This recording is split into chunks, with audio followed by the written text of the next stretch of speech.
Having the same people cleaning planes from so-called red and green zones is also done in Australia. There's now an investigation into exactly how the worker, whose virus has been genomically linked to someone who came from Ethiopia via the UAE, got infected. Australia has been informed about the case. This is Jane Patterson. 7 of the 25 close contacts of the border worker who tested positive have returned negative tests.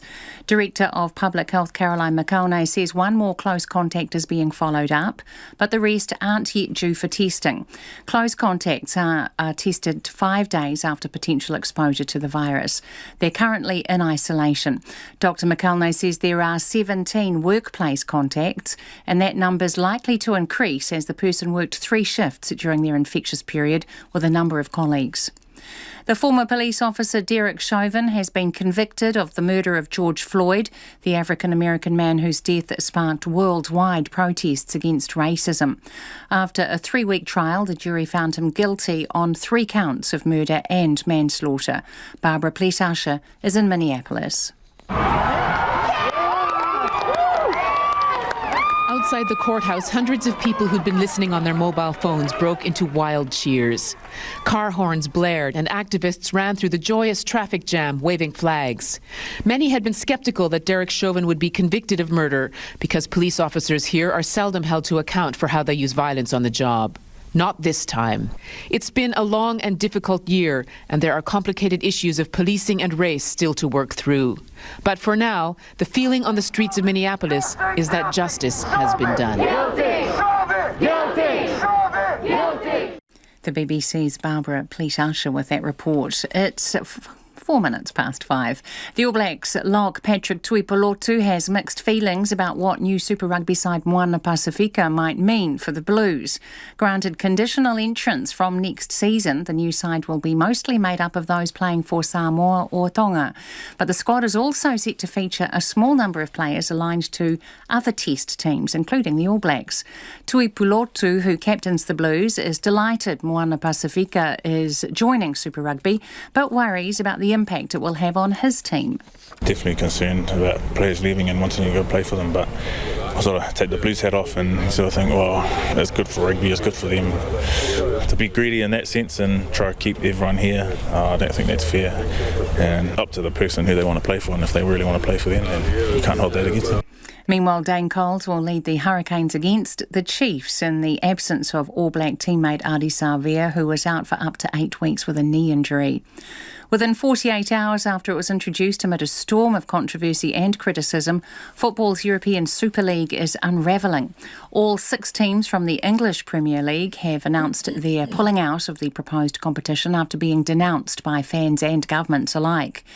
Canoeists Max Brown and Curtis Imrie are set to make their Olympic debuts after being named in the men's K2 1000 boat for the Tokyo Games.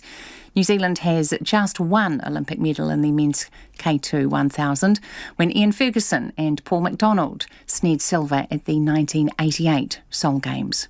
That's the news. Sweeping health reforms. All the DHBs are being scrapped. There's 20 of them. They oversee the running of day-to-day hospital services and health all around the country. The Derek Chauvin trial comes to an end. We, the jury, in the above entitled matter as to count 1, unintentional second-degree murder while committing a felony, find the defendant guilty.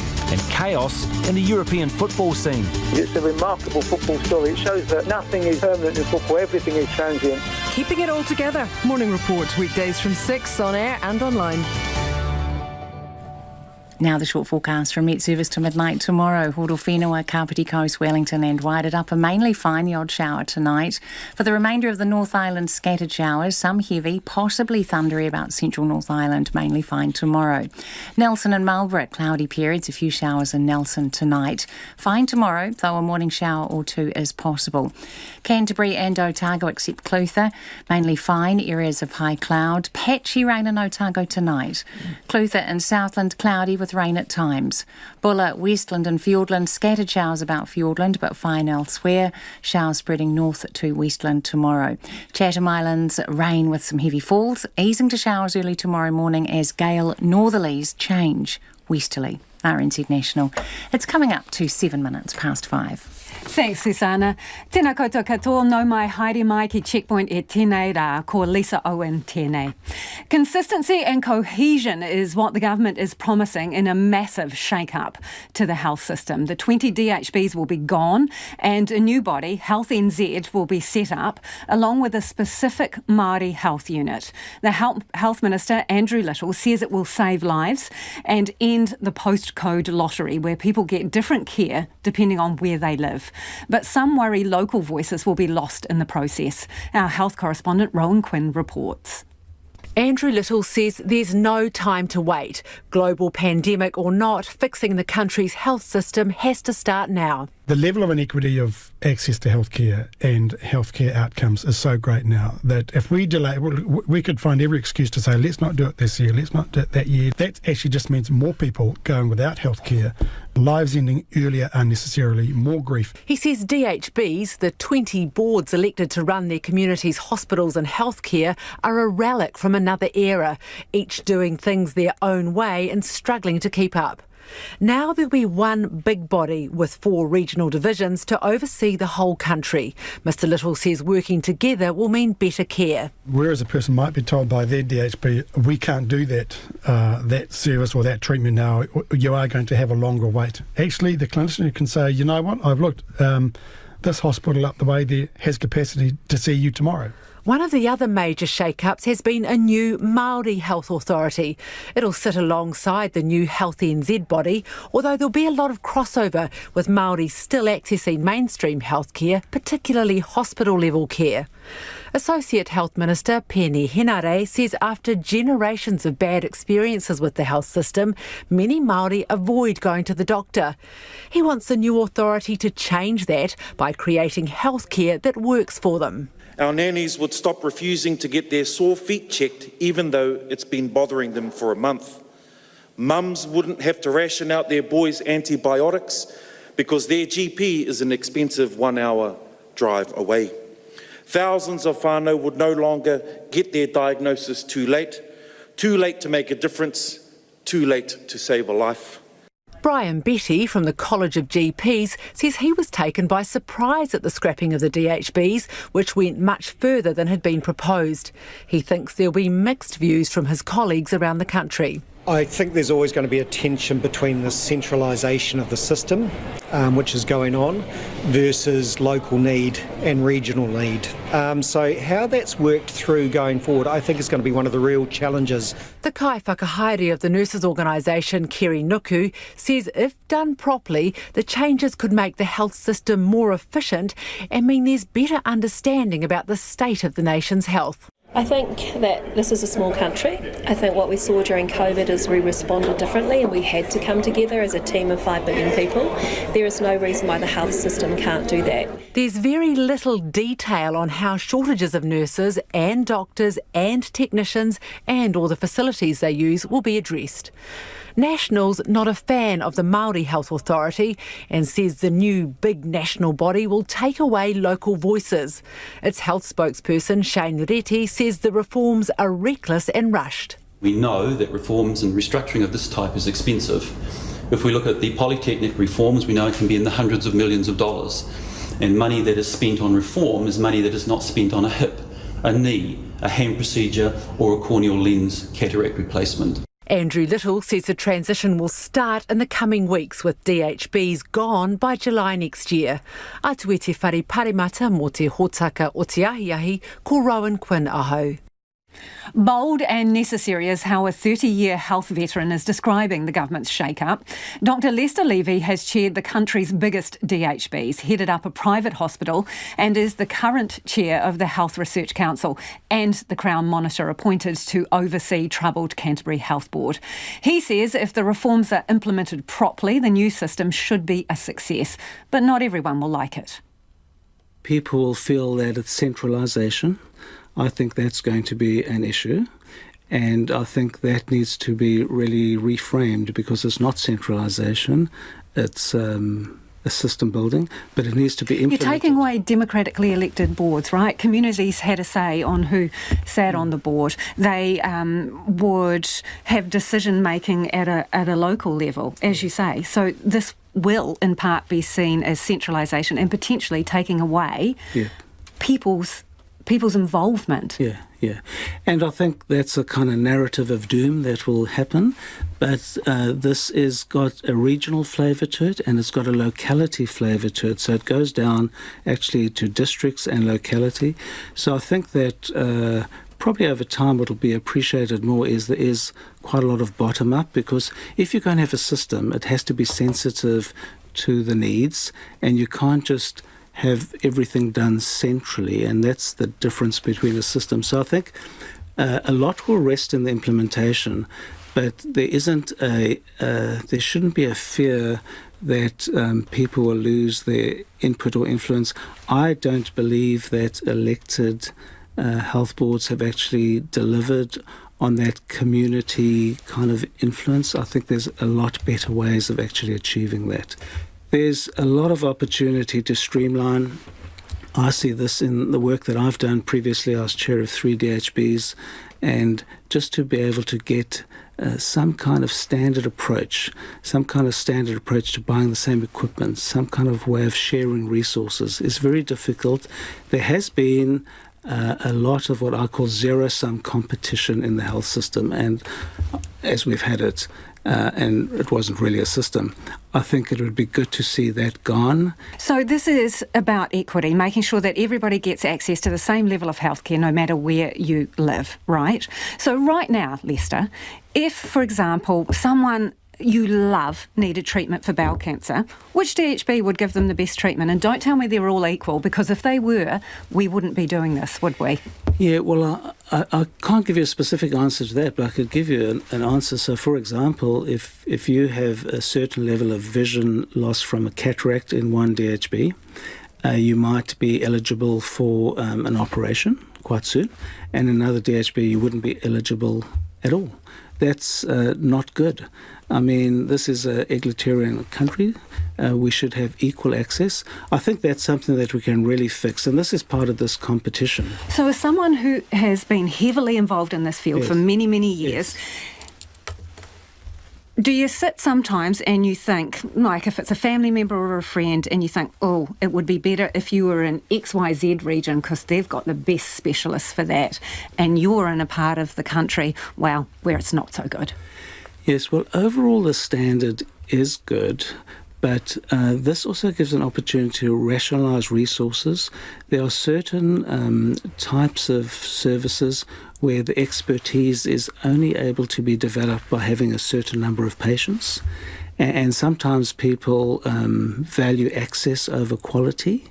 So sometimes local access may not be the best thing for you. This may be an opportunity for us to rationalise all of that and make decisions that are coherent and in the best interests of patients. So what job do you reckon you want in this new structure? Well, I just want to see this new structure work. So it's not that's not the issue. I think you're invested in it, Lester. Surely you want to be part of it. What role are you eyeballing? I'm not eyeballing any particular role. I just want to see it work. And I've spent, as you say, decades in this. And this is probably the most transparent set of reform that I've seen. And it is the least compromised. And I think well implemented, and I stress that, it is likely to be very successful. DHB's got a bit of an early look at this yesterday, right? A briefing. You were in one of those? I was in that briefing by Zoom. Okay, how did it go down? Well, I could only see people on Zoom. I couldn't see... Well, I think it went down thoughtfully. What does that mean? I think that people were thinking about it. Some people may have been surprised, others may not have been. But look at... Surprised why? Because it went further than the Simpson report? Yeah. And, you know, it is difficult for people who are going to be in challenging positions, because a lot of people will have, particularly in the management and governance area, will have their roles changed or put up for competition, or however it's going to work. I don't know the specifics. But in the end, you know, we keep saying that we're patient-centric, and we keep saying we want a better health service. We keep saying we want more prevention. Why is it that the most common and costly conditions in our country are the most easily prevented? Why? How has that happened? Now, this has got the capacity to start reversing that, because it would start getting the priorities right. Because we haven't spoken about priorities.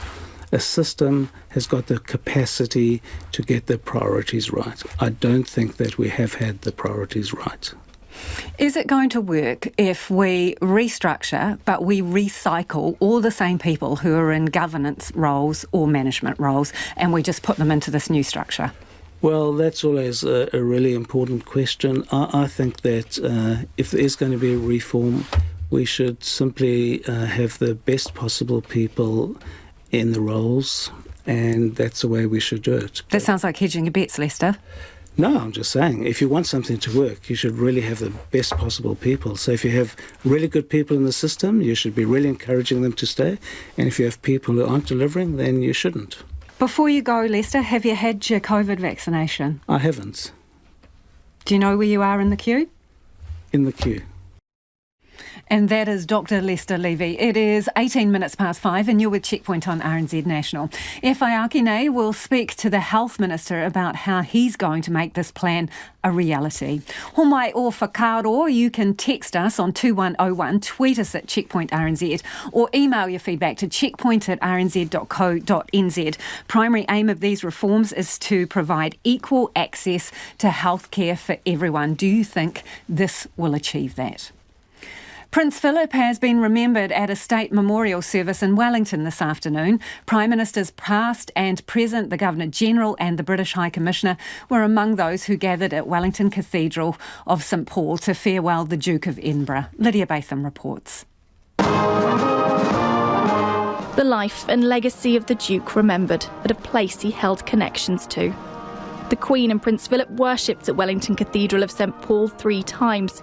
On the altar, the prayer books they used, carrying their personal signatures. The clergy wearing gold and red robes made in anticipation of the royal couple's first visit to the cathedral more than 60 years ago. In a sign of the times, a larger congregation here at this formal farewell than at the funeral, held last weekend under COVID-19 restrictions. Inside, the Duke's military connections on display during the procession, as the flags of the Defence Force paraded down the aisle, the Royal New Zealand Air Force Band playing them in. Archbishop Philip Richardson welcoming those in attendance. We acknowledge Mana Whenua and the people of this land, including the Māori King who is here today. Your Excellency, the Governor-General, Patsy Reddy, Right Honourable Prime Minister Jacinda Ardern, and to all members of Parliament, we greet you. To the members of the Diplomatic Corps, and on this occasion we particularly acknowledge the British High Commissioner Laura Clark. All of you who have gathered here in this holy place, welcome, welcome, welcome, tēnā koutou katoa. And bidding the Duke farewell. In gratitude, we bid farewell to a greatly loved servant, for his energy and compassion, for his encouragement and interest, for his unfailing support to Her Majesty the Queen, for his particular commitment to young people, for his example of service, and for the duty which he rendered to his country and the Commonwealth.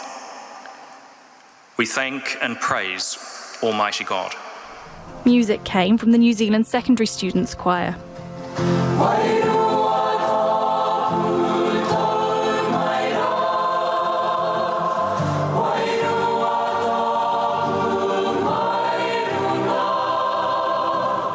Before a tribute from Governor-General Dame Patsy Reddy, who reflected on the Duke's impact on New Zealand. Prince Philip visited New Zealand 14 times in total.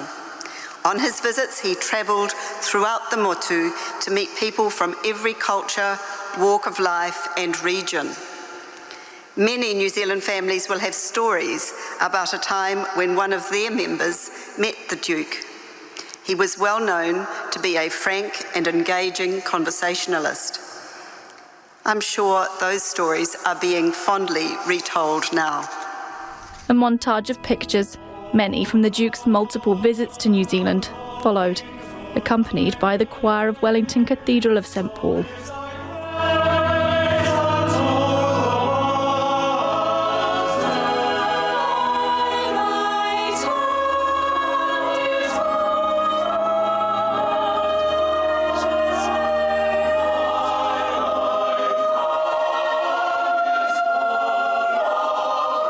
Prime Minister Jacinda Ardern spoke next. Hers, a reading entitled Memories. For every moment, including those I once tried hard to forget, my heart spills out gratitude. And now, in trust, I give thanks to God for the memories I will make today. Before a silence, broken by prayer and the lighting of candles. Let us make our personal thanksgiving to God for the life of Philip, Duke of Edinburgh. And a rendition of God Save the Queen.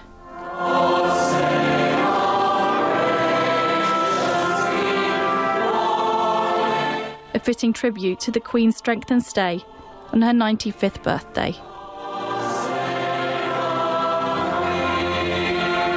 For Checkpoint, Lydia Batham. And if you are listening on radio, we'll put that video on our Facebook page so you can see the memorial service. And later we'll have the story of the 3 nanas who unexpectedly turned into gate crashers at the memorial this afternoon. Guilty on all charges, the police officer who knelt on George Floyd's neck for 9 minutes as he gasped for air, begging for his life on a Minneapolis street, has been convicted of his murder. After 9 hours of deliberation, the jury found Chauvin responsible for Floyd's death in May last year, a death that sparked protests against racism and police brutality in many cities in the United States and around the world. CNN's Carmela Bernal joins me now from Minneapolis. Tell us, what has the reaction been there after the verdict, Camilla? Well, look, I think that there's an overwhelming sense of relief. And it was best described, I would say, by Thelonious Floyd, George Floyd's brother, who said that finally he's able to breathe, that finally he's able to sleep. And you saw that, and you essentially saw what people felt the second that that verdict was read here outside of the Hennepin County Government Center. Someone got a hold of a loudspeaker, and they had it out here. There was a crowd of more than 100 people. And as they heard that verdict, guilty, guilty, guilty, you started seeing people just cheering, clapping, hugging. They were praying, they were cheering, they were just raising their hands because they finally got what they see as accountability. And so overall, people are taking the time to celebrate because it has been a long year. People have watched this trial. They have followed the case. They have seen the Facebook video, and this is the end. And finally, they were able to see Derek Chauvin being taken away in handcuffs by those sheriff deputies. And it is something that people are just celebrating tonight, Lisa.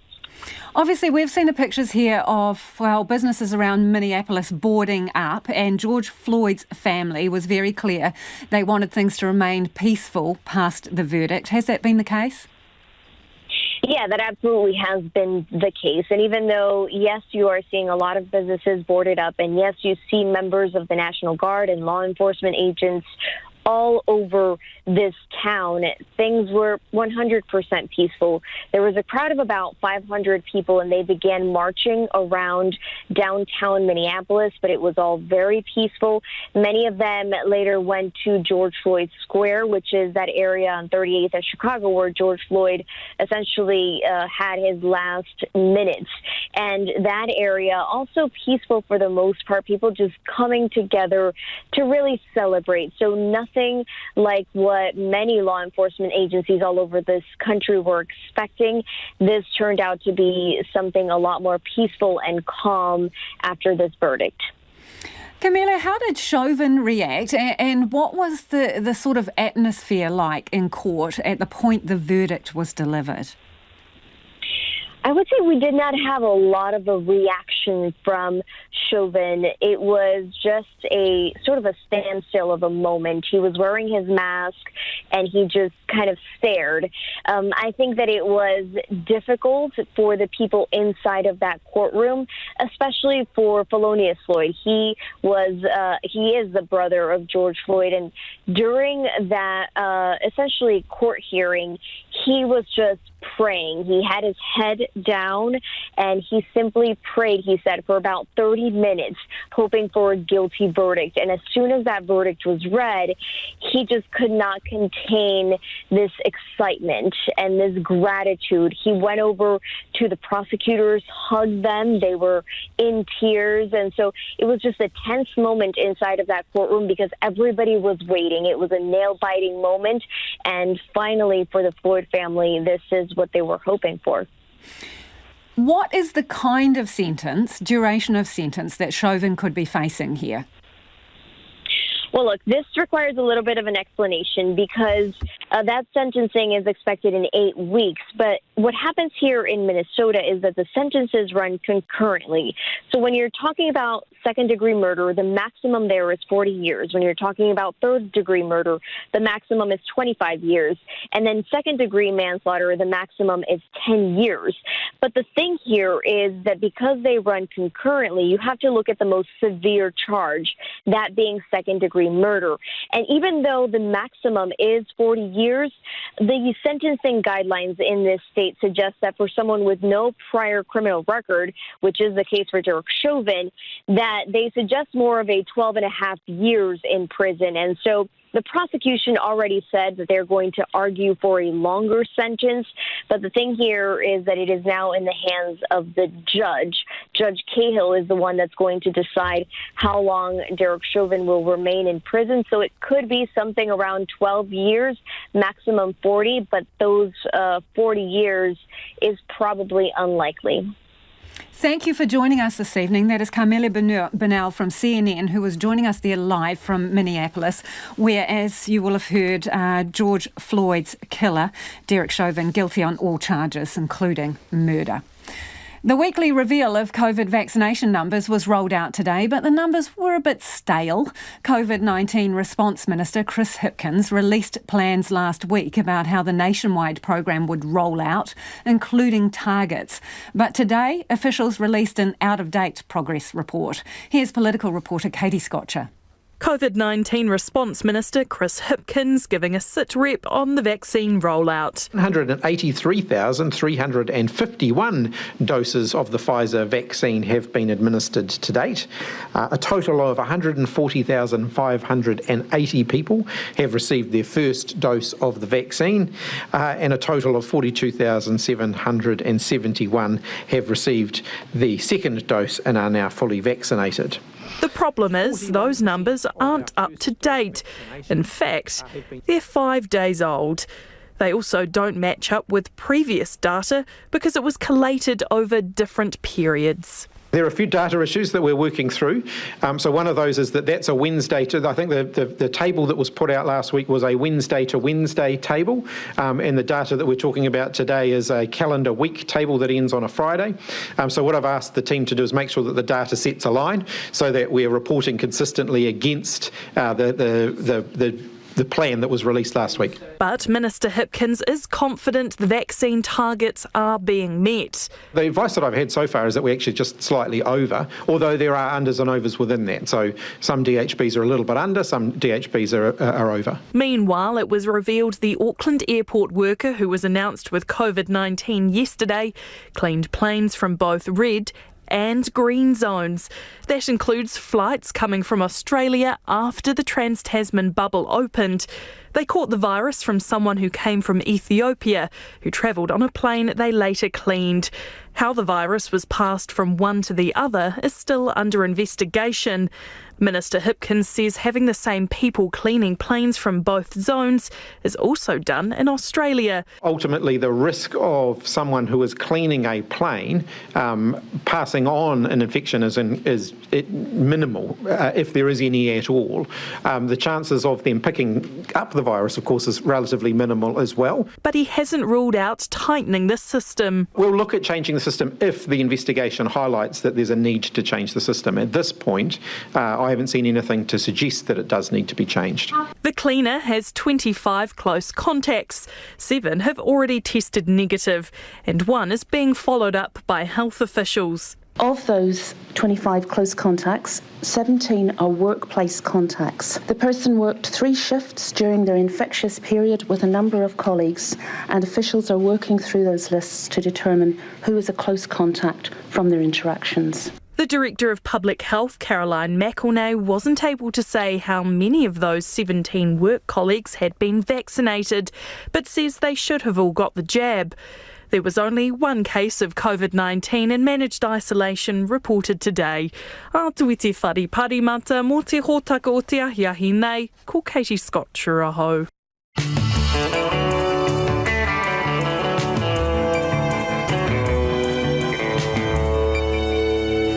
Coming up on Checkpoint on RNZ National, former Prime Minister Helen Clark on her hit list for achievable climate change policy. We have reaction from Māori GPs to the new health body, and the Health Minister joins us. Homai o whakaaro, do send us your feedback. We're always keen to get it. You can text us on 2101. You can tweet us at Checkpoint RNZ or email checkpoint@rnz.co.nz. Keen for your thoughts on those health reforms. It is time now for the headlines with Susanna. National is calling the wide-ranging health reforms reckless and rushed. The government has announced massive changes, including ditching district health boards and creating a new independent Māori authority. National's health spokesperson Shane Reti says the middle of a global pandemic is the wrong time to upend the health system. But the Health Minister, Andrew Little, says the inequities in the health system for Māori and between DHB areas are too big to wait. A cancer care campaigner warns the government will need to put in a lot of money if the health reforms are to succeed. Melissa Vining's husband Blair died in 2019 after a year-long battle with bowel cancer and dedicated his last months fighting for better cancer care across New Zealand. She says the reforms are a move in the right direction but need good resourcing. The COVID-19 response minister says airport systems between the red and green zones could be tightening up, but only if an investigation into the latest border case finds it necessary. The Auckland airport worker who returned a positive test yesterday cleaned planes coming from Australia after the Trans-Tasman bubble opened. The employee cleaned planes from both red and green zone countries, but the ministry has assessed that there is no risk. The COVID-19 response minister has sharply criticised a group circulating anti-mask flyers designed to look like official government advice. Billy Te Kahika's group, the Freedom Alliance, targeted rush hour commuters in Wellington, telling them all the reasons masks are bad and handing out official exemption cards. Chris Hipkins says anyone who gets such a flyer should throw it in the bin. All 6 English football teams involved in the newly announced European Super League have signalled their withdrawal from the breakaway competition. The league says it will reconsider how to develop the project. Those are the latest news headlines on RNZ National. Our next news and weather update is at 6. Thanks, Susanna. No mai hoki mai, you're with Checkpoint, ko Lisa Owen tēnei. It is time now for the business news with Nicholas Poynton. Nicholas, a solid lift in consumer prices. Please explain. Yeah, higher housing building costs, that is, fuel and car prices, they've lifted inflation over the start of the year. It's up about 0.8% over the March quarter. That sees sort of annual inflation inch slightly higher to about 1.5%. Now, to drill down into those numbers, petrol prices were up 7.2% over the quarter. That's the highest quarterly rise we've seen since 2015, midway through, so about 6 years ago. And I wonder how many people, look, I'm not someone who drives on a regular basis, but I wonder how many people are sort of noticing that difference. 7%, more than 7% is a lot. Yeah, it's a significant increase, and I'm sure that will be hurting some people in their pockets. And also the cost of building houses, they were up 1%. That's linked to those supply chain disruptions, just those difficulties in getting your hands on basic supplies. Also higher labour costs. Many people reporting that tradies are in hot demand at the moment. It is difficult to try and procure their services. And there's also that age-old story with the shortage of housing supply. That's seen rents increase by about 1% over the quarter. The big falls for the period, though, were the prices for electronics, telecommunication services, furnishings and meat. And one thing to note is that regular hike in tobacco tax, the excise tax, that's always been a big driver of inflation quarter on quarter, but that's now subsided after sort of been in motion for a number of years. But the overall result is very much in line with what the market had predicted. It's really a far cry from those sort of deflationary pressures that economists and the Reserve Bank were worried about last year. That's a situation where sort of prices fall, but people are sitting on their hands and aren't actually buying things. So the expectation from here is that inflation will start to tick up over the course of this year. It will remain to elevated levels, sort of sitting above 2%, and that's likely due to these sort of supply chain bottlenecks.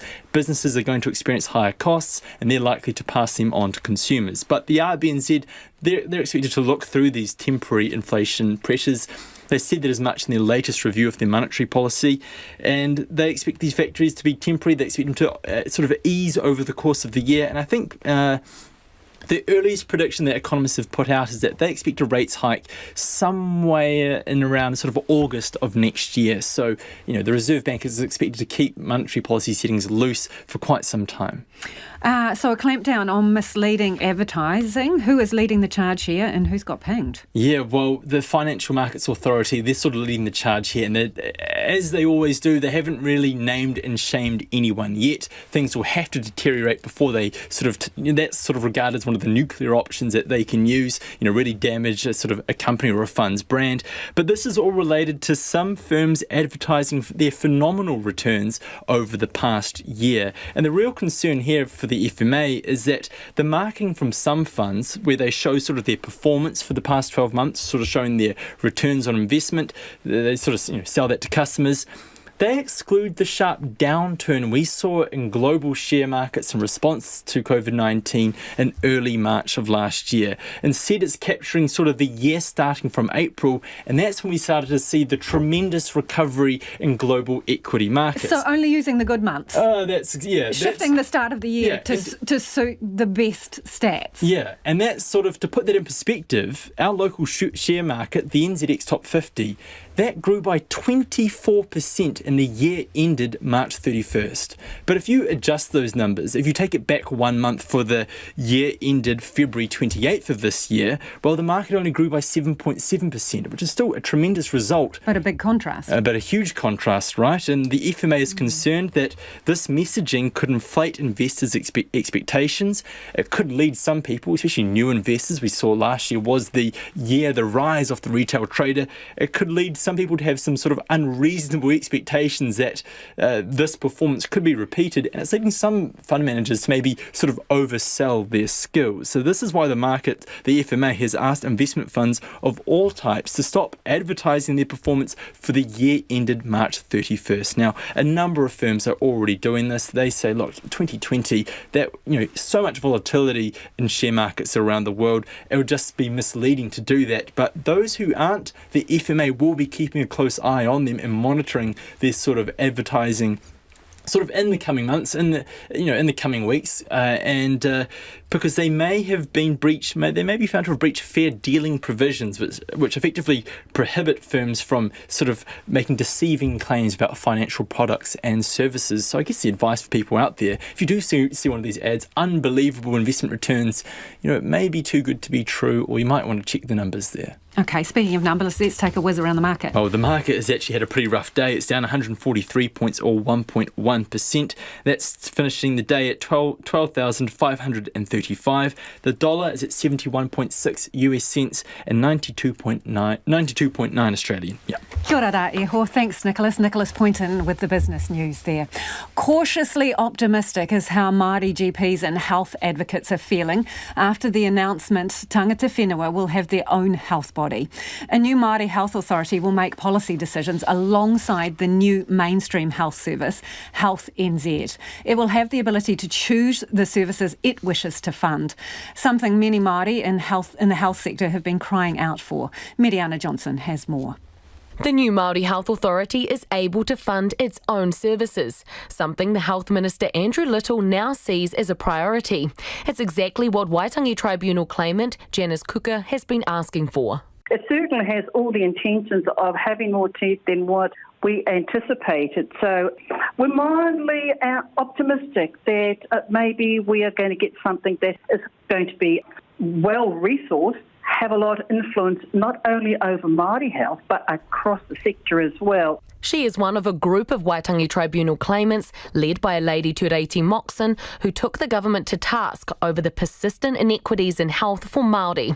Just this week, a review found rangatahi Māori aged 15 to 18 were 3 times more likely to die in the month after a significant physical trauma like a car accident than non-Māori. The Māori Health Authority will be designing policies alongside Health NZ, the new entity, to turn statistics like this around. But while it will have its own budget to fund kaupapa Māori health services, the decision as to how much they'll have to work with will remain with the Ministry of Health. Waitangi Tribunal claimant Janice Kuka says the announcement falls short there. It was a disappointment for us as a claimant because we truly believe that for it to be effective and to endure the different types of changes in government, that it really should stand outside of government to have its own mana motuhake, so that what we put in place stays there and not is at the whim of different parties. She also wants separate legislation for the Māori Health Authority, which was indicated by Mr Little at today's announcement. Māori doctors are throwing their support behind the authority. Deputy Chair of the Māori Medical Practitioners Association, Dr Curtis Walker, says it appears to have a lot of power. We were very strong that it needed to have appropriate power and agency if indeed it was going to represent tino rangatiratanga in the health system. Now, has it got there? Yeah, well, there's going to be a lot of devil in the detail, but it's pretty high level, and with the powers it looks like it will be given, I think we've got a lot to work with. That detail includes who will sit on the new authority and the iwi Māori trust boards who'll develop policy at a local level. South Island Whānau Order Commissioning Agency Kaiarahi, Helen Clark, says Māori health leadership needs to not just be siloed to the authority. We would want to see that there is Māori health leadership in Health New Zealand as well, so that the Māori Health Authority isn't talking past one another.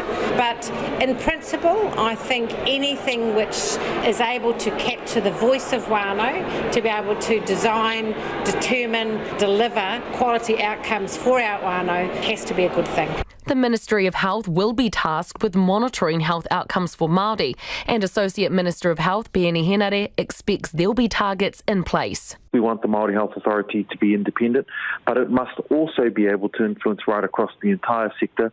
Otherwise, it's a pigeonholed concept that'll only ever be able to play on its own. There is still a lot of ifs, crucially just how much money the authority will receive. Henare says getting the figure right will be a challenge, particularly as some health services aren't offered by Māori health providers. All eyes will be on the budget in May to see just how much the government is prepared to put up for Māori health. Mo te hōtaka o te aiahi, ko Miriana Johnson tēnei. A lot of you getting in touch about the health reform, so let's get to some of your feedback. Peter says, when they hack out all the middle management from regional DHBs, they won't all fit in Wellington. This must save money, he says. Someone else says, health reforms hope there is room for fresh faces and a move from the medical model. Colin's got in touch, says, am I the only one recalling the promises made to defend the rationale of setting up Auckland's super city? Deja vu. What will we be saying about Health NZ in 10 years' time? Another listener says, could they please put free dental for adults in the new Health New Zealand too, for all those Kiwis earning under 40 grand a year, so no more rotting teeth. And this one from Mati in Wairarapa, they don't seem much more than moving the deck chairs, hardly transformational other than the long-needed Māori authority. Why don't they scrap ACC and roll it into a free universal health system? So much is wasted on ACC bureaucracy, whose only objective is not to help people, reckons Marty. Do keep your feedback coming. Text us on 2101 or tweet us at Checkpoint RNZ. It is 15 minutes away from 6. I'm Lisa Owen and you're with Checkpoint on RNZ National. Shut down Huntly Coal Power Station, start the 5-year countdown to a ban on importing fossil fuel cars and make farmers pay for their emissions. That's former Prime Minister Helen Clark's hit list for climate change policy that's achievable now. She's edited the book Climate Aotearoa that offers a New Zealand perspective on the warming planet with contributions from scientists, engineers, researchers and disability and social activists. As well as laying out a suite of things everyone can do to mitigate climate change, it criticises what it calls the tediously slow, consistently unambitious and woefully inadequate actions of governments, including New Zealand. Zealand's. So if climate is an emergency, why aren't we responding with the same gusto and urgency as we have with COVID? Very different approaches between the two crises. And I think it's because one has been sudden onset. We all got hit on the back of the head, basically, in the early months of last year. And policymakers had to react. And where they didn't react, like Brazil, for example, or Trump's America, there was catastrophe. So then compare it with the climate crisis, which is more like a slow train wreck. And the scientists are saying, it's coming if you don't do something about it. I would liken it to being the lobster in a pot, and the pot starts to heat. And by the time it realises it's being cooked, it's too late to change, right? Its fate is sealed.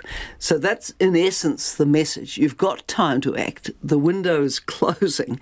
And if you don't, you're going to get over those tipping points from which there's no return. Yeah, well, it is about speed. We're constantly told if you're moving slowly, you're losing, right? Yeah. So are we losing New Zealand at the moment? If we can act in a speedy way, throw everything at COVID, why can't we change our attitude to dealing with climate change? I think one of the encouraging things is to see what's happening with the attitudes of younger people. You know, Greta's really fired up the young and generations just above her too. So where are the issues? The issues are, I suppose, in our entrenched ways of doing things. We love our car. And let's face it, the car was a great invention. It gave people mobility, freedom of movement and so on. But we use it in a way now which is not necessary. We need to take our inspiration from the great cities of Amsterdam and Copenhagen and others where they bike, there's provision for it. There's so many things we can do, but we need policymakers to get the settings right for that. No point telling someone to get the bus to work or cycle if cycling means you're on a motorway and the bus isn't there. So the policymakers have to really support us to make the choices we need to make. I want to talk to you about the personal responsibility element that you've just raised there. We'll get to that in a minute, but let's talk about the big policy settings. So the Prime Minister has said that climate change is her generation's nuclear-free moment. On a scale of 1 to 10, 10 being absolutely excellent, how is this government doing in terms of addressing climate change? Well, I think the course they started on, remember it was Labour was a minority, New Zealand First was there, which had the ear of certain industries. It wasn't so easy to strike out with bold policies immediately, and so the time was taken to try to build some consensus. And they got the Zero Carbon Act through Parliament, and James Shaw's played an incredibly constructive and helpful leadership role on this. They got almost everyone on the same page, but that was around a long-term target. Where it starts to fracture is on what needs to be done now. They also took the time to set up the Climate Commission, and the Climate Commission only in the end of January this year produced the draft report. So we haven't been acting at speed of lightning. There's been sort of building consensus and getting a commission and getting a draft report. And we still wait for the full report. So, what I would suggest is go after some low-hanging fruit fairly quickly. So what are those fruit, Helen? Well, the low-hanging fruit, let's say it's not rocket science what has to be done. You have to look at energy, you have to look at transport, you have to look at agriculture, you have to look at forest, and you have to look at waste, right? Let's just take those. I think on waste, we're actually doing quite well in sensitising the public more. Reuse, reduce, recycle, zero to landfill, that's got to be the aim. I think we can get Kiwis there on that. On energy, Huntly cannot continue to burn coal. There has to be a decision to convert Huntly to hydrogen or biofuel or something, but it can't continue to burn coal. And that's a strategic decision, and it has to be done quite quickly, and the technology is there to time frame that you would like to see Huntly shut down in terms of coal burning? Oh, well, I'd give them, frankly, 3 to 5 years. I mean, I've been at briefings at Asian Development Bank meeting and briefings on where this has happened, where they've changed the technology. It can be done. We just need a sense of urgency. Getting out of coal is one of the most urgent things the world needs to do.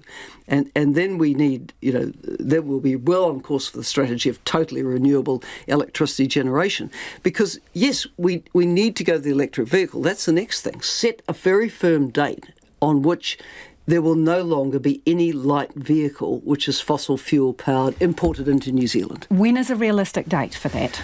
Well, I mean, a realistic date might be 5 years, but then what you've got to do is you've got to make sure the infrastructure's in place, because it's all very well to have an electric car, their range isn't great. So people need to know that there's going to be a charging point. We know where the service stations are. There need to be as many charging points at as many service stations as we have petrol for now. So if you're suggesting that you think 5 years is realistic to say no light vehicle unless it's an EV, doesn't run on fossil fuels, we know about inequity in this country. How are you going to stop climate change policy that is supposed to bring good, having the perverse effect of disadvantaging poorer households? Well, a just transition is the phrase globally, that you need to make the transition in a way that doesn't further hurt marginalised and lower income groups. So, Norway has incentives. I'm not saying New Zealand should have incentives. I say we should look at the full range of options that there are to make the transition. Over time, of course, you'll get a second-hand market in electric vehicles. The Japanese will make more of them, will import more of them, and so on. But the price on those cars at the moment. That rules so many people out. Oh, at the moment it does for new cars. You're right. But then the old cars are still going to be with us. I think the figures show that since 1990, we've doubled the numbers of cars on the road, right? We're not short of old cars around, which will tick on for quite a while yet. And hopefully in that time, the electric vehicle technology will improve, the bulk of production will go up and the price will come down. OK, so that's Huntley. You're saying give them 3 years a lifespan, maybe 5 years to say that you can't have fossil fuel-powered cars. Any other low-hanging fruit that you would get on straight away? Well, you have to bring agriculture into the emissions trading regime. And farmers getting a free pass at the moment. Well, remember Myrtle and the tractor? I've been through all these these issues as PM. We started with a carbon tax that was labelled with something else with a rude word. Myrtle was driven up the steps of Parliament. We went to an emissions trading scheme. And a load of poo dumped somewhere. Oh, my goodness, all of that. But anyway, we did have a plan to bring them in. It's the scheme, and then the government changed, and that didn't happen. Agriculture has to come into the emissions trading scheme. Yeah. So, well, you've got a government that's got a massive majority, then why is it not happening? Well, as I say, the approach has been to try to build consensus, but the time is for action. And I think also, think about level of ambition. I understand the draft Climate Commission report talked about New Zealand reducing its global greenhouse gas emissions by 23.5% by 2030. Hang on. The UN is saying that globally it needs to be 45%. The United Kingdom has committed to 59% in the same time frame, and the EU to almost 50%. So I think ambition is an issue here. So are you saying that Jacinda Ardern's large majority government is not being ambitious enough? Well, I'm saying the Climate Commission was formed to help drive policy. I think they need to lift ambition, because a lot of stock has been put on what is the advice of the Climate Commission. And by the way, there's a lot of good advice in it, but the ambition needs to be lifted. OK, let's quickly talk about personal responsibility, right? So people see this problem looming. They wonder what they can do. What's the thing that you recommend? On a personal level, what can you do to make a difference? Well, first thing is think, do I need to use the car? Could I walk around the corner? Is biking an option? Now, look, of course it's not an option for every person, either because of age, infirmity, disability, lack of access to the bike, public transport will not be there. But if you have a choice, take it. I'd love to see, every school in our cities and towns with a walking school bus policy, so that we don't have the roads clogged with mums and dads dropping kids off at school. A walking school bus, good for the kids, gets them going. It's cars off the road. These are simple things, right? There's so many energy-saving things you can do around the house on energy efficiency, which would help. Do we leave laptop burning away all night? Do we leave the power PowerPoint's on. There's just so many things. Our efficiency with energy use is critical. And then I would say be an ethical consumer. Look at how the product you have is made. Look at the packaging. So we're getting the message on waste, but we can be ethical consumers. Helen Clark there, homai o whakaaro. We want your feedback on that interview. Text us on 2101, tweet us at Checkpoint RNZ. There was disappointment for some dedicated royal fans today. 3 self-proclaimed nanas turned up to Prince Philip's memorial hoping to slip into the pews. Our reporter Harry Locke spoke to them and other diplomats, elected officials and iwi representatives that turned out to commemorate the life of Prince Philip and his contribution to New Zealand.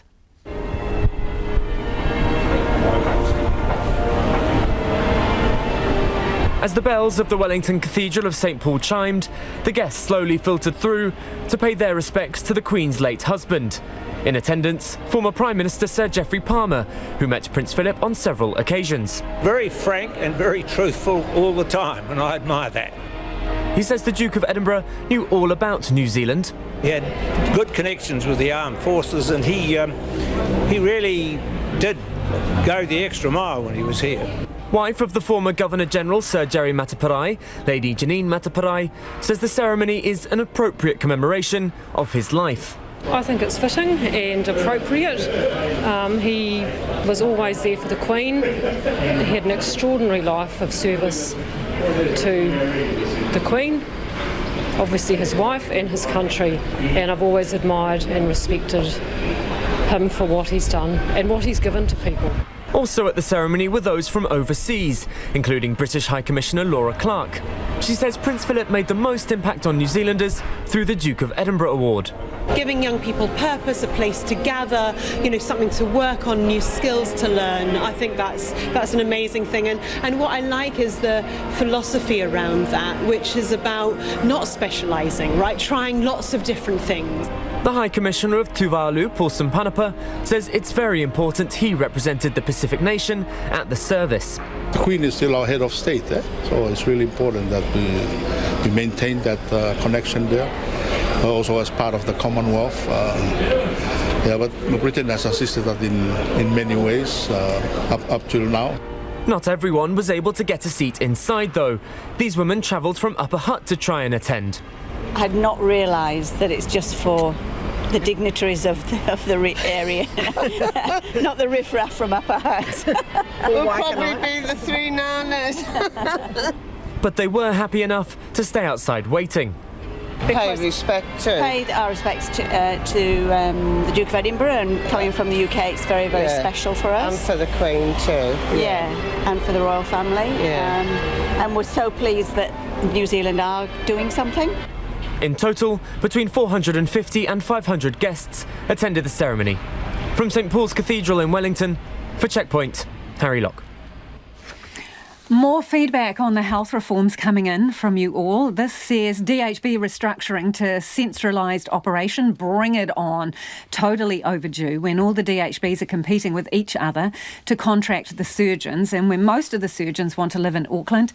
Guess how well the non-Auckland DHBs are currently scoring for capacity to provide necessary services, says Michael.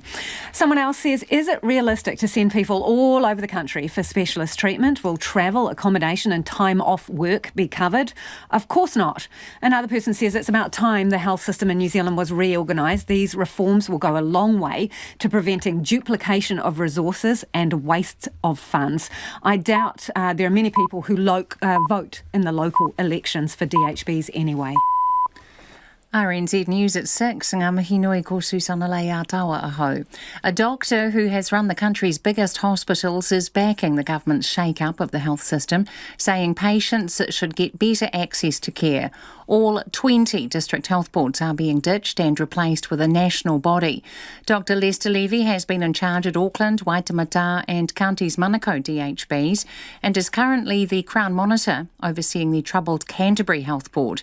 He told Checkpoint the changes will mean a national standard of care which doesn't exist at the moment. For example, if you have a certain level of vision loss from a cataract in one DHB, you might be eligible for an operation quite soon, and in another DHB you wouldn't be eligible at all. That's not good. Dr Levy says the shake-up will mean people may lose a poor quality local service in favour of a better one that is further away. A GP who works at clinics in 2 different cities says having one new health body will simplify patient administration. Api Talimaitonga, who works at clinics in Christchurch and South Auckland, says it is complex dealing with 2 DHBs. If I see someone in Christchurch who's travelled from Auckland, there's different IT systems, different passwords that I have to use. It works the same way. If I see someone in Auckland, it just is crazy. Api Talimaitonga, who chairs the Pasifika GP network, hopes primary healthcare providers have a strong voice in the new entity. Health officials have been told to rejig the way vaccination data is being presented so the public can properly keep track of what's happening. COVID-19 Response Minister Chris Hipkins released plans last week about how the nationwide program would roll out, including targets. But he admitted the data sets released today don't match up because they were collated over different periods. There are a few data issues that we're working through. So one of those is that the table that was put out last week was a Wednesday to Wednesday table, and the data that we're talking about today is a calendar week table that ends on a Friday. So what I've asked the team to do is make sure that the data sets align so that we're reporting consistently against the plan that was released last week. 7 of the 25 close contacts of the border worker who tested positive have returned negative tests. A New Zealand border worker who cleans planes from red zone countries tested positive yesterday afternoon, a day after the Trans-Tasman travel bubble started. One more close contact is being followed up, but the rest aren't yet due for testing, as explained by Director of Public Health Caroline McIlnay. This is because we test close contacts on day 5 after they have potentially been exposed to the virus for the best chance of detecting any infection that may be incubating. They are, however, in isolation. Dr McIlnay says there are 17 workplace contacts and that number is likely to increase as the person worked 3 shifts during their infectious period with a number of colleagues. President Biden says Derek Chauvin being found guilty of murdering George Floyd may represent a giant step forward for justice in America. But he says the country is still plagued by systemic racism, which he calls a stain on the nation's soul. He says the verdict shows no one should be above the law in America. Most men and women who wear the badge serve their communities honorably.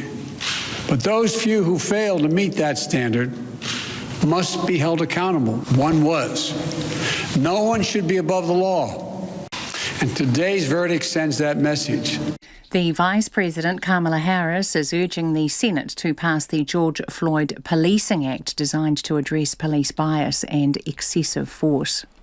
The government wants public feedback on conduct in the financial sector, including a possible scrapping of sales targets for bank workers. The Ministry of Business, Innovation and Employment is consulting on regulations covering claims handling, complaints and sales incentives. In 2018 and 2019, a review into Australian banks and insurers highlighted gaps in New Zealand's financial services industry. Submissions on changes to the Financial Markets Amendment Bill close on June the 4th. Prince Philip's commemoration has been described as an important moment to talk about the relationship between Māori and the Crown. Between 450 and 500 people attended the ceremony at the Wellington Cathedral of St Paul's this afternoon. They included the current and former Prime Ministers, former Governor-Generals, the Māori King and many others. Representing Mana Whenua, Honiana Love of Te Atiawa says it's important to have the ceremony. Commemorating what it means to be part of the Commonwealth and how that has influenced and affected Māori since the signing of the treaty, and before. The only way we're going to be able to move forward on our relationship is to actually remember where we came from.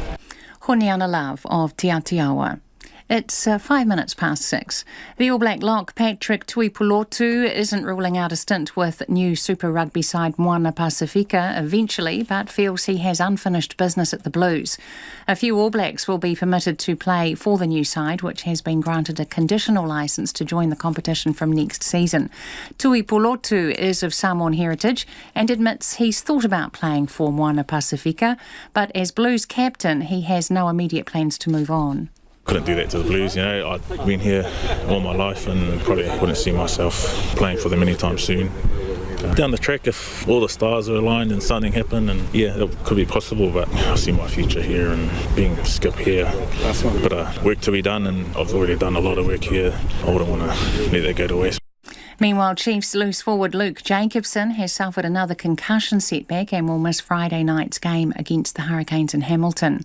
Canoeists Max Brown and Curtis Imrie are set to make their Olympic debuts after being named in the men's K2 1000 boat for the Tokyo Games. New Zealand has won just one Olympic medal in the men's K2 1000 when Ian Ferguson and Paul McDonald snared silver at the 1988 Seoul Games. The canoe sprint team for Tokyo is yet to be named. Utility back Hayes Perham is to leave the Warriors after being granted an early release from his contract to join the Parramatta Eels. That's the news. Tonight on Nights, author Nigel Robson on New Zealand's first foreign war. We had the first episode of a Black Sheep series on the author of New Zealand's greatest war at home, Governor George Grey, and this week's Hump Prize is House of Goth, the story of a Palmerston North villa at the heart of that city's counterculture. So expect to be tested on your knowledge of Palmerston North grunge on Nights with me, Brian Crump, on RNZ National. Now the short forecast from 8 service to midnight tomorrow. Horo-whenua, Kapiti Coast, Wellington and Waited Upper mainly fine, the odd shower tonight. For the remainder of the North Island, scattered showers, some heavy, possibly thundery about central North Island, mainly fine tomorrow. Nelson and Marlborough, cloudy periods, a few showers in Nelson tonight, fine tomorrow though a morning shower or two is possible. Canterbury and Otago except Clutha, mainly fine with areas of high cloud, patchy rain in Otago tonight. Clutha and Southland, cloudy with rain at times. Bulla, Westland and Fiordland, scattered showers about Fiordland but fine elsewhere. Showers spreading north to Westland tomorrow. Chatham Islands rain with some heavy falls, easing to showers early tomorrow morning as gale northerlies change westerly. RNZ National. It's 8 minutes past 6. Thanks, Susanna. No mai hoki mai, you're with Checkpoint, ko Lisa Owen tēnei. The Under Pressure Ports of Auckland Chief Executive has met with union officials for the first time since a scathing health and safety report was released. Union members at the ports have called for Tony Gibson to resign over the report, which came after 3 deaths linked to the port in recent years. Tony Gibson tonight met with union officials. Our reporter Nita Blake-Person joins me now from central Auckland. Kia ora, Nita. What was the meeting about? The meeting was the first one, as you say, since that report came out, initiated by Auckland Council into major health and safety concerns at the ports of Auckland. And this was the first time union officials, Craig Harrison and Russell Main, had been able to sit down with ports management, including Matt Ball and Tony Gibson. So this was the first opportunity they'd had to discuss that report, particularly things that have happened since the report's release. The union meeting last week to vote of no confidence in ports management, particularly Tony Gibson. So this was the first opportunity they'd had to discuss those things and decide on the next steps. And how did it go?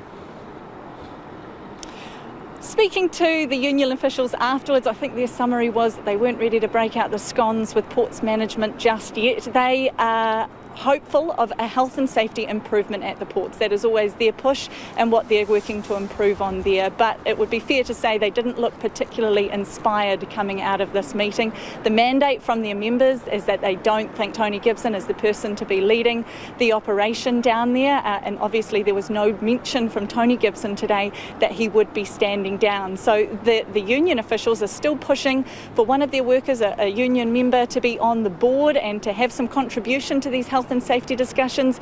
That wasn't locked in today. So in terms of tangible outcomes that they might see in terms of improving things or improving those relations, it didn't seem to be there based on today's meeting.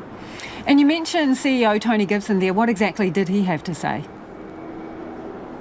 Well, we did try and speak to Tony Gibson after this meeting. It was an informal meeting at the pub, and I guess some way to try and improve relations between the ports and management. That was another thing spoken about in that health and safety report, was this fractured relationship. So we tried to ask Tony Gibson some questions about that. Not always the easiest man to get hold of. Here's what he had to say a little bit earlier. Mr Gibson, it's transparency that's been a huge issue around ports of Auckland. Can we just ask you a few questions? There's been a lot happen since we've last spoken to you. particularly around your viability in your position, Tony. Are you the right person to still be in that job, do you think? No comment. Do you think that given the issues raised around transparency, it might be fair and reasonable to answer some of these questions? Because we're here on behalf of the ratepayers of Auckland more than anything, Mr. Gibson. No comment on anything? No. So, Nita, thank you for that. That's Nita Blake-Person, who was just talking there to Tony Gibson, the CEO from the Ports of Auckland, wandering away from that meeting with the union, well, really refusing to answer any of our questions. And we'll put that video up online. If you were listening to that, it'll go up on our Facebook page so that you can see it there. The government's unveiled sweeping new health changes in a bid to resuscitate an ailing, inequitable system that's ended in a postcode lottery. All 20 DHBs are being scrapped along with democratically elected boards. In their place, Health New Zealand, that will have 4 regional branches and district offices and a board appointed by the minister. A dedicated Māori health unit is being set up with commissioning powers and a budget yet to be decided. Health Minister Andrew Little explains why he thinks this system will be better than what we have now. This is not about savings. This is about a structure that enables better decisions and a better flow of patients throughout a system, better opportunities for patients throughout a system than we have at the moment. It's improving the service and accessibility of the service. How many jobs do you reckon will go? Look, I'm not sure. I mean, certainly frontline healthcare workers, clinical workers, other healthcare support workers, they won't go. There's no need for that to happen. The hospitals that are operating at the moment and healthcare services publicly funded, they will continue. There may be some questions at the kind of middle to senior management level and some of those things as you consolidate functions. We won't need 20 IT senior managers. We won't need 20 senior payroll managers. But it'll be at that sort of level. But in terms of healthcare and healthcare provision, nothing needs to change. So in your kōrero today, you say all New Zealanders, no matter where they live, will have access to the same level of healthcare. That is a really noble goal, but is it actually achievable and realistic? I believe that it is. I think the problem we have at the moment is when decisions are being made about patients and their healthcare at a DHB level, the starting point and sometimes really only the finishing point is that DHB. But we know that there is often capacity elsewhere in the rest of the system, but we have a structure at the moment that makes it darn hard for a clinician or a senior hospital administrator to say, look, this patient would be better served getting their treatment in a different hospital. We break all that down and we can provide more timely treatment and healthcare, in some cases more sophisticated treatment and healthcare, if we break down all those barriers and give patients the opportunity to get the best healthcare available and where capacity is available. So people listening, they'll want to know, let's use an example. Let's say the Hokianga, right? If you live there, will you get the same access to cancer treatment and same quality of care compared to someone who lived in Auckland? Yeah, over time, it won't necessarily happen straight away. 2 things will happen. First of all, we can, and with the benefit of the Cancer Control Agency actually, which is does work on a nationwide sort of basis, we can work up a standard set of treatments right across the country, and we can gear up hospitals to deliver that. Some will be specialist treatment, and will have to be focused in particular areas. Not every hospital will be able to. So, Minister, treat every on cancer. that point, the second point. I just want to note the second point is what this structure will allow us to do. Something I'm very determined to see, that some of those secondary services like chemo or certainly chemo, some forms of chemo, not have to happen in a hospital and can be pushed out into community settings, including in the Hokianga. We need to see more of that. It's what's happening overseas. We can do it if we have a system that allows those decisions to be made. Right, well that goes to my next question here, which is every region going to have access, and in every town even, to specialist care? You use the example of chemotherapy there, or are they going to have to up sticks and go to a major centre to get that? Or do you think it is realistic to move things like chemo into some very small communities around the country?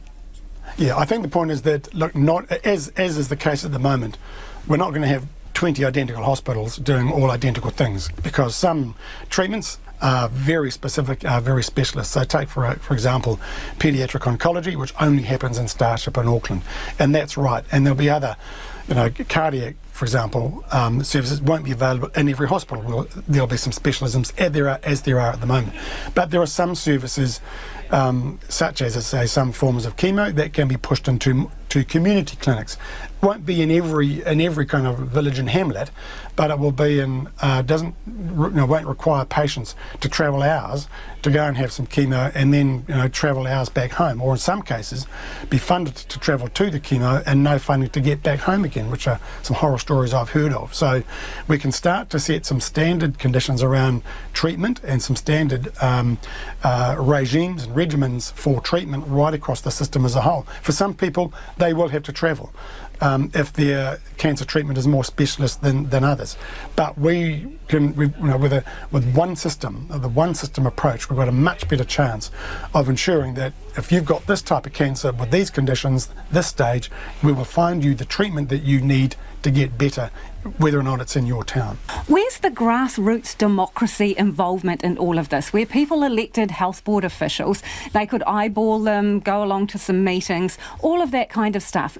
Doesn't this new way of appointing people, well, it leaves itself open for political interference and favouritism and nepotism, doesn't it? I've yet to meet anybody who A, knows who their elected DHB members are, B, been to a public meeting with an elected DHB member outside of an election year. I don't think the kind of the democracy around some DHB members actually is all it's cut out to be. The reality is we have a system now that is struggling to do its job because of the way the system is structured, and I don't think elected members have actually assisted in that. Where is the democratic input? It's actually in that planning phase. So the locality planning network approach requires whether it's somebody from Health NZ, it may even be somebody from a PHO if they've got the gumption to do it, to pull together the healthcare providers as well as community representatives, and we'll work out what that community representation looks like. It may well be that we'll have somebody from the local district or city council is required to participate in that, to determine what the health needs are, what the health services are, to inform the commissioning decisions that the Regional Division of Health NZ then has to make. So I am confident that we will have a much richer community input into health decisions than we do at the moment. And that was Health Minister Andrew Little. And the government's plan to shake up the health system has been met with shock, concern and scepticism. Alicia Foon has been gathering reaction. The country's 20 DHBs are set to go, replaced by a Crown entity with 4 regional divisions responsible for the day-to-day running of the health system. But it's being met with concern from some Kiwis. I'm absolutely disgusted by it, and I think it's the worst thing I've ever heard of, and I think that we in the provinces are going to suffer immensely in the future. I look at tomorrow's schools, what David Longy did 20 years ago, and that's been a total disaster for New Zealand. I think the health system is going to go the same way. Looking at my sister-in-law's treatment, how she's had to go all over the country for the different treatments, and therefore combining it is no different from what we're doing now, because we're moving all around the country for treatment anyway. Absolutely diabolical. Well, it is. It should never ever happen. What sort of society we're living in today? Canterbury DHB board member Aaron Kewen finds it alarming there are no numbers attached yet. The size of it is a little concerning and quite a surprise. And there's 2 numbers that should be here. One is the financial cost, which is very important because essentially we're going to be borrowing money at this point to deliver anything. And then there's also the human cost. Show me the definite health outcomes that are going to make New Zealanders better off health-wise by centralising the system. If they're there, I'm 100% supportive. National describes the move as reckless, and replacing all DHBs across the country will see regions and smaller communities lose their voice and autonomy. The rural sector, particularly in the South Island, have a lot of questions. Chief Executive of Rural General Practice Network, Grant Davidson, agrees with the national approach, but says a rural plan needs to be a priority to serve an already stressed workforce at risk of leaving. Biggest disappointment was the Minister went through a list of priority populations and despite the Simpson report indicating that rural were completely disadvantaged in the system, rural wasn't mentioned at all in his speech. So concern that rural population, those 700,000 people throughout New Zealand, might get missed out again. So the devil's going to be in the implementation details. Cancer care advocate Melissa Vining has been critical of Southern DHB since her late husband Blair died in 2019 after a year-long battle with bowel cancer. He dedicated his last months on Earth to fighting for better cancer care across New Zealand. And now Melissa is continuing her husband's advocacy work by establishing Southland Charity Hospital. She says it's a move in the right direction, but if it's going to work, it needs good resourcing. I'm really, really pleased that the inequity of care throughout the country has been acknowledged by the government. However, I'm really concerned that Andrew Little made comments that we need to do more with what we've got, which suggests to me that they're not planning to fund it adequately, and that's what's needed. You know, without more resource, I don't understand how it's going to be better. Waits for radiation down here are 9 weeks in Southland. You know, it just shouldn't matter where you live. You should have access to the care that you need. Disabilities Rights Commissioner Paula Tesorero says people with disabilities want their voices represented in the design of services and in policy. Improving inequities and, you know, filling those gaps, I think, is a really positive move. Like all major reform, though, the devil will be in the detail. I think it's really good to see a signal that Māori disabled people, tangata whaikaha, may have more choice in the types of services that they can access. Health NZ will have 4 regional divisions, but also district offices. GP Dr Api Talemaitoga works at clinics in Christchurch and South Auckland. He's also Pacifica GP Network Chair and says going forward, regional and primary healthcare providers will need a voice. I don't want us to lose the innovation and the community voice that I think we should listen to, and that's why I like the 4 regional entities. Wayne Brown chaired the Northland, Auckland and Tairāwhiti DHBs and was also Mayor of the Far North. He says there's an army of administrators needing to go. Well, as long as it does reduce bureaucracy rather than just shift it to Wellington, which has got sort of an ability to grow a cancer of bureaucracy down there. So as long as it reduces bureaucracy rather than just ends up having more bureaucracy in Wellington, then it's a good idea. Mr Brown hopes a national body will allow specialists in main city hospitals to share their expertise with the regions remotely. Despite this shiny announcement, there's still plenty of unanswered questions surrounding the reforms, which will be phased in over 3 years. For Checkpoint, this is Elisha Foon. Former police officer Derek Chauvin has been found guilty of murdering George Floyd after one of the most high-profile trials in American history. Chauvin knelt on Mr Floyd's neck for 9 minutes, sparking global protests against police brutality and an examination of racial inequality. World Watch's Max Toll has more. We, the jury, in the above entitled matter as to count 1, unintentional second-degree murder while committing a felony, find the defendant guilty. The end of a painful chapter.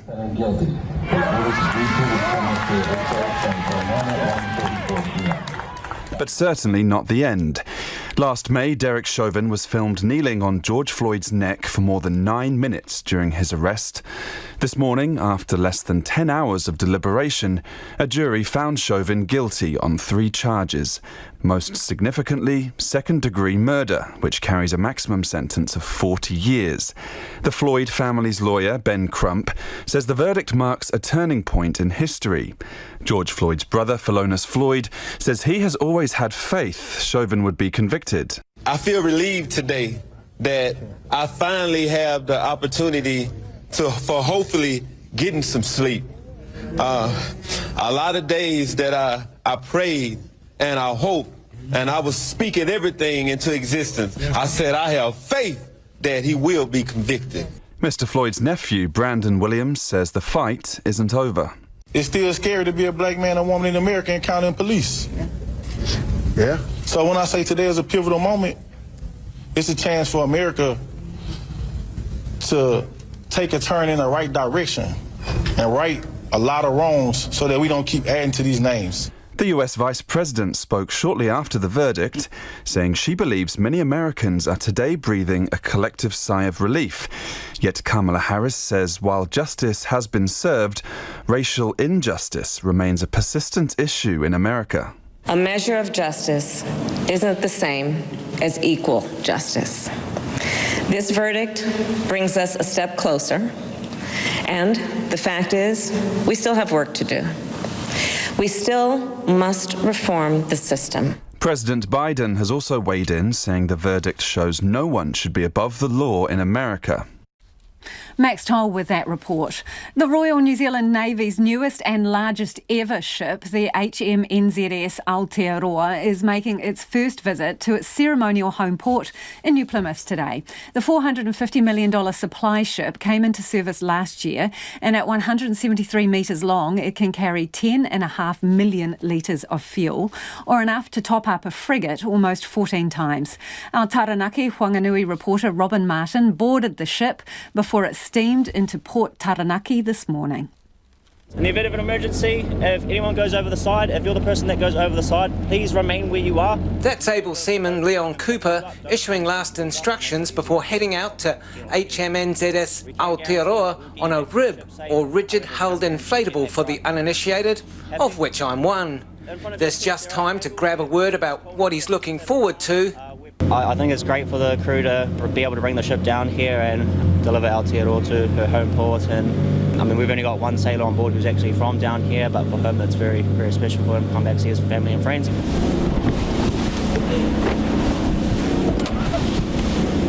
And then it's off on a bone-rattling 20-minute journey out to the Aotearoa before we're hauled aboard via a hoist. New Plymouth was home to the HMNZS Aotearoa's predecessor, the HMNZ Endeavour, also a supply ship which was decommissioned in 2017. Its commanding officer, Simon Rourke, gives the rundown on its capabilities. So she's a ship designed to support other ships at sea, but has some increased capabilities, including the fact that we can go into the ice, as well as refuelling ships underway and carrying a significant amount of containerised cargo or pelletised cargo as well.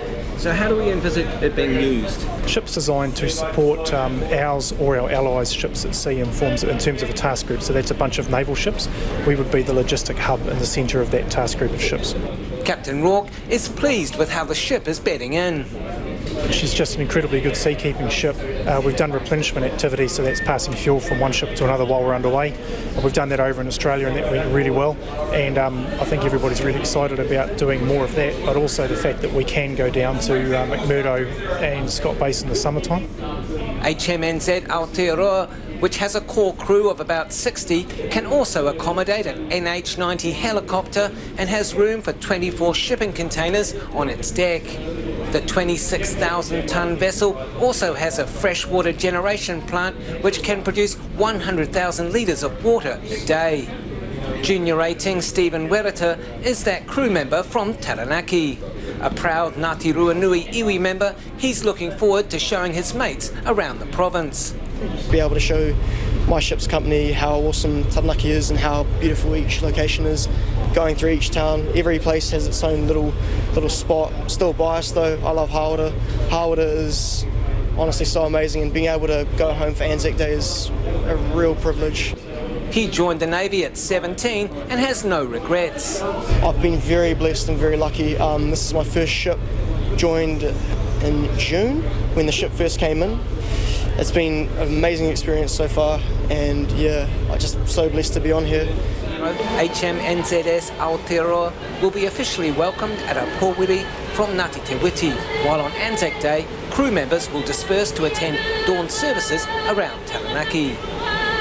I ngā mutu mo te hōtaka o te akihaki nei, ko Robin Martin.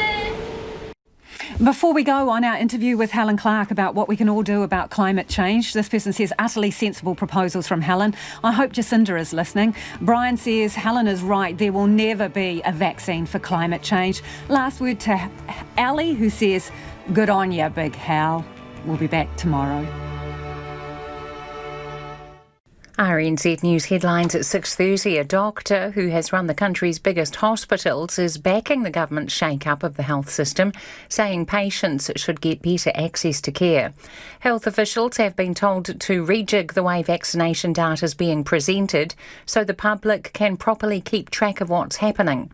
A third community case of COVID-19 has been reported in Fiji.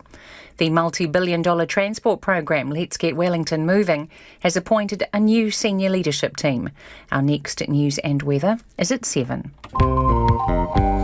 Take the pulse of the day's news every